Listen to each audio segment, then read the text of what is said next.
They're doing all of it. They're just trying to look as deeply into his head. Apparently, one of the guys that he has working for him is a doctorate student at LSU, and they're using all the resources of the university to put together a lot of these tests. Good. He did all his stuff at University of New Mexico. I often think about where we could be now if all of this wasn't suppressed 40, 50 years ago. 1970, man. That sweeping bill that was passed, the Controlled Substances Act. Whatever they did, they banned a bunch of shit that isn't even psychoactive. Right. They banned all kinds of stuff. Ridiculous. Meanwhile, Vioxx and fucking Wellbutrin and whatever the fuck else they can pump out. Whatever they can make money off of. The problem with the DMT is it's everywhere, That's the main problem. It's just so many different plants. If it became a legal substance, and people would just, it's here, it's that, and this, and that. There's so many different plants. I mean, it would be crazy. And grasses, and trees, and roots, and vines, and it's all over the place. It wants to be found. It probably does. I always feel like when I do it, and then I come back and I talk about it on stage, I feel like it's fine to tell me to talk about it. You get more people to look into it. This is where you can reach the people that want to be reached. Right. You can reach the people that are curious, and you can inject ideas into people's heads that maybe won't materialize for a year or two, or it takes a while for them to grow and to germanize in their fucking dome. Just to think about the idea that there really is a powder that you can smoke that makes you talk to God. Like, is that real? That doesn't make sense. And if it does make sense, why am I hearing about it in the fucking Punchline in Atlanta with the fucking can of walls and the photos of Kevin Rooney from fucking 1984 and Flip Word and all these guys. Have you heard of Dr. Bruce Lipton? Maybe. The biology of belief. He's pioneered something called epigenetics, which is control above genetics. So it basically confirms everything mystics were saying about self-healing and ozone energy is Wilhelm Reich. So all this is we're reaching like this singularity of knowledge. And because of computing, we can share it instantaneously. Right. Like you said, because of now because of technology, the world was able to react to Katrina, be there on site. 9/11, we had that. Gulf of Tonkin, we've had these types of false flag events throughout time. But now we're quicker to the catch. We see what's going on. So. Yeah, that is true that they have had these false flag events all throughout history, and in our own history, we've had many examples of it. The Northwoods Report, and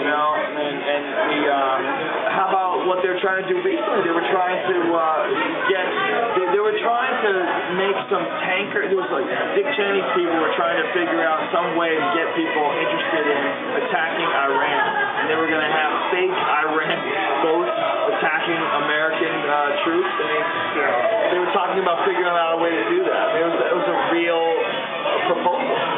But it goes back to that Northwood thing. That's irrefutable shit that was signed by the Joint Chiefs of Staff from 1962. They were trying to get the United States interested in the war with Cuba. They were going to kill American civilians. Sure. They were going to blame it on the Cubans. That's nuts, man. That's crazy that's real. And that people aren't going nutty. That used to get support from your own people, though. People should be storming the White House with torches. That's right. They're like, show me what else you have, you fuck.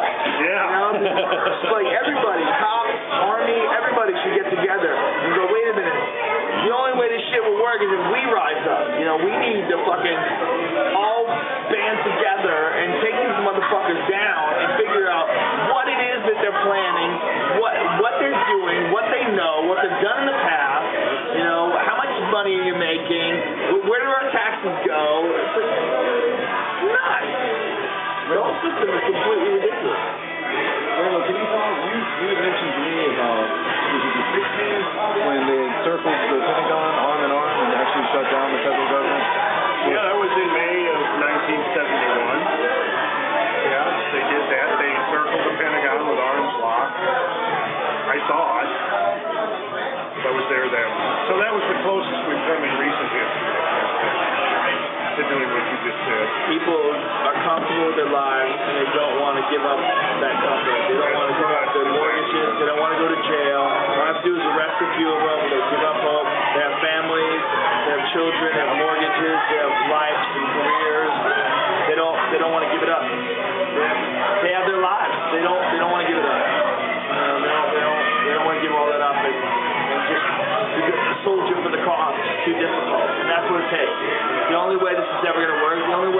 we're ever going to break ourselves out of this current system and the direction that we're going in is that we stop it.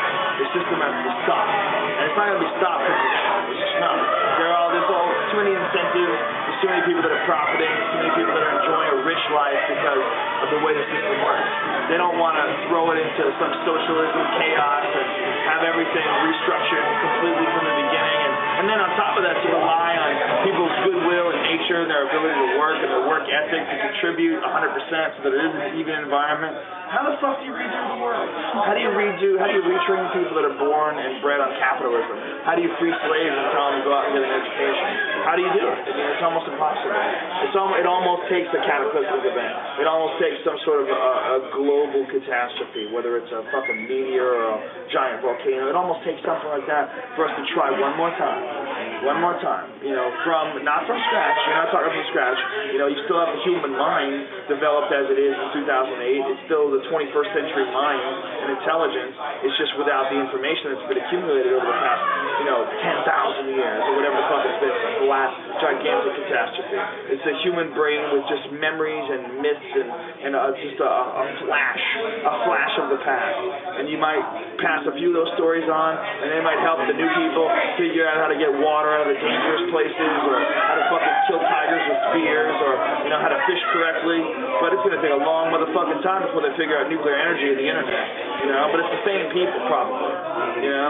More than likely, right? Same people. When you look at what they did in Egypt, we can't even do that. We can't make that. So they were past us maybe. Maybe it is like a crazy race. You get further and further, boom, media, back to square one, right?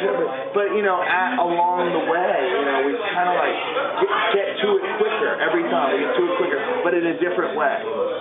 This time we're getting to it with technology, and this time we're getting to it with electronics and ethereal things like the internet and wireless applications of the internet and cell phones. We can transfer video, and I knew they had an internet too, but I thought that it was just for universities and stuff. So that's what the internet is. They use our funding for research, and then they sell it back to us. So they had a